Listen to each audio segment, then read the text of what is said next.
It's uncertain if Omarosa got fired from the White House, but let's relive her multiple apprentice firings.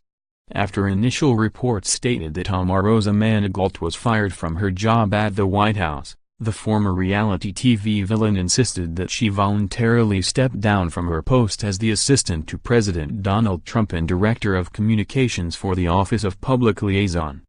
We don't know if Omarosa was given the axe or not, but one thing's for sure, she got fired by Trump on more than one season of The Apprentice. Here, In Touch rounded up every time our current POTUS, 71, pink slipped a 43-year-old businesswoman. Credit: Giphy. Omarosa rose to infamy as the woman America loved to hate on Season 1 of The Apprentice in 2004. While she made it pretty far, the Washington, D.C., native was eventually fired by Trump in Week 9.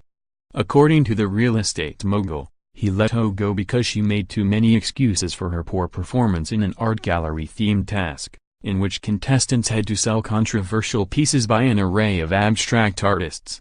Given her blindsiding tactics and acrimonious personality, Trump thought Omarosa was too much of a loose cannon to be given any more chances. Credit: Giphy. Until he invited her back for his first ever season of The Celebrity Apprentice in 2008. Oddly enough, Omarosa was fired yet again for totally screwing up an art gallery challenge. She was let go in Week 10 and became the first contestant to ever be fired twice on the hit NBC competition series. Omarosa also became the second person to lose a task as project manager 3 times, the first being Troy McClain from Season 1.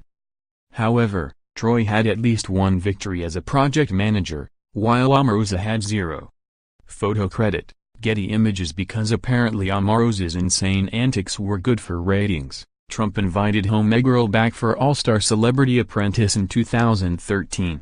But, like, Omarosa and art just do not mix.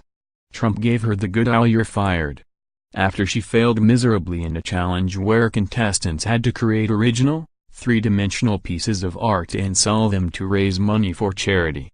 She was let go for raising the least amount of money, and also because Lil Jon and Dennis Rodman, 2 of Trump's faves, legit hated her guts. But, this time, Trump made sure to let Omarosa know how much he appreciated each and every one of her ill-fated appearances on his show. "I adore you," he told her in the boardroom. "We've had tremendous success together. You helped make The Apprentice. You helped to make me a star." Photo credit: Getty Images. Though Omarosa and Trump once shared a tight bond, and seemingly couldn't quit each other, it now looks like their relationship might be over for good. During a December 14 interview with Good Morning America's Michael Strahan, Omarosa said that she was very unhappy and uncomfortable with things she saw during her short-lived tenure in Trump's administration.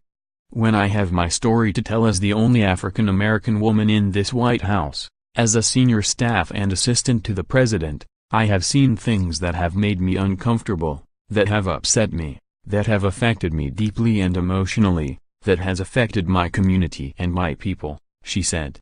"And when I can tell my story, it is a profound story that I know the world will want to hear."